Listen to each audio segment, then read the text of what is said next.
Gimana kalau ternyata kunci sukses di dunia e-commerce yang super digital dan kompetitif itu justru datang dari praktek spiritual yang usianya sudah ratusan tahun?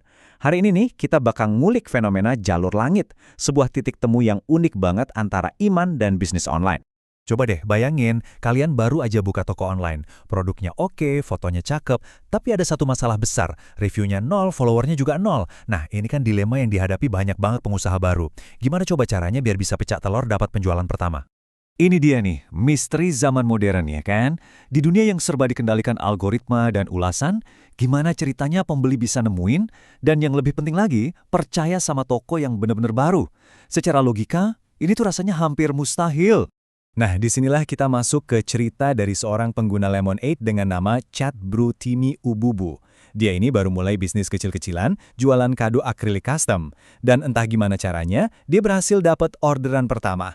Yang bikin makin kaget, pembelinya itu bukan teman atau keluarga, tapi orang asing. Pas ditanya, gimana kok bisa? Jawabannya itu bukan soal iklan di Facebook atau trik SEO. Dia justru menghubungkannya dengan sesuatu yang jauh lebih dalam. Sebuah konsep yang di komunitasnya dikenal dengan sebutan jalur langit. Jadi, apa sih sebenarnya jalur langit ini? Ini bukan berarti kita tinggal berdoa aja tanpa kerja keras ya. Justru sebaliknya, ini adalah sebuah filosofi yang menyeimbangkan antara usaha bisnis yang nyata di bumi dengan ibadah dan doa kepada yang di atas. Pendekatan ini tuh unik banget cara kerjanya. Di satu sisi, ada pilar-pilar bisnis yang kita kenal, riset pasar, strategi, kualitas produk. Nah, di sisi lain, setiap langkah di dunia ini diimbangi sama pasangan spiritualnya.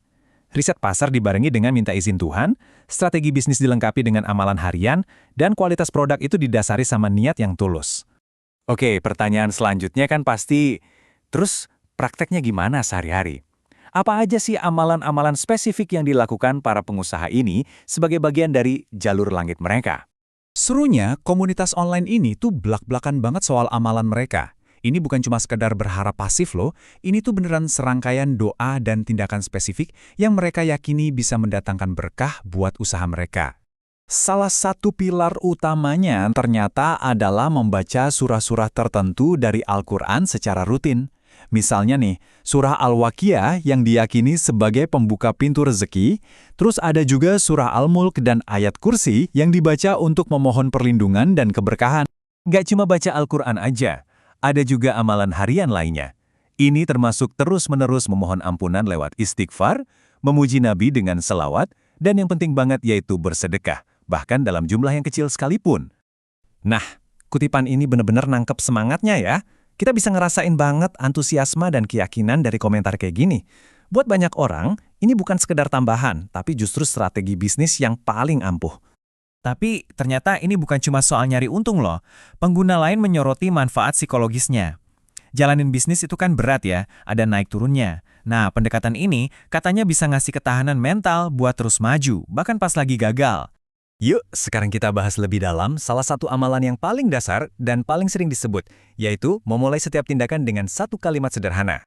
Bismillah ini bisa dibilang jadi pilar utamanya. Ini tuh kayak pengingat sadar buat mendedikasikan setiap tindakan, mau itu nge-packing pesanan atau balasin email pelanggan, kepada kekuatan yang lebih tinggi, sekaligus mengundang berkah ke dalam prosesnya. Dan ada satu keyakinan yang menarik banget nih dari sumber-sumber ini. Diyakini bahwa untuk setiap ucapan Bismillah, itu akan dicatat sebagai 400 kebaikan untuk orang tersebut. Ini kan mengubah tindakan bisnis biasa menjadi sebuah ibadah yang bernilai. Dan ini bukan cuma soal pengulangan yang simpel loh, ada juga ritual yang sangat terstruktur untuk tujuan-tujuan tertentu. Contohnya seperti ini, kombinasi puasa 3 hari, sedekah, dan doa khusus. Ini menunjukkan tingkat disiplin dan dedikasi yang tinggi dari para pelakunya. Dari semua ini, jadi jelas ya, kalau intinya tuh bukan soal formula ajaib buat cepat kaya. Ini lebih dalam lagi, tentang menumbuhkan pola pikir tertentu yang jadi landasan semua tindakan bisnis kita. Kita balik lagi ke pengusaha di awal cerita kita. Buat dia, inti dari semua ini adalah niat. Keyakinan bahwa kalau kita memulai sesuatu dengan tulus dan dengan niat yang baik, maka hasilnya pun pada akhirnya akan baik juga.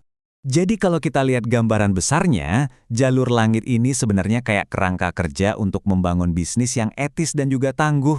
Ini semua tentang menumbuhkan sifat-sifat seperti ikhlas, syukur, jujur, dan kepercayaan yang mendalam, bahwa setelah kita berusaha maksimal, hasilnya kita serahkan pada yang di atas. Nah, ini membawa kita ke sebuah pertanyaan buat direnungkan bersama. Terlepas dari latar belakang kita masing-masing, perpaduan antara ambisi bisnis dan keyakinan pribadi ini ternyata punya kekuatan yang luar biasa. Jadi pertanyaannya sekarang adalah, dalam perjalanan profesional kalian sendiri, apa sih arti keyakinan buat kalian?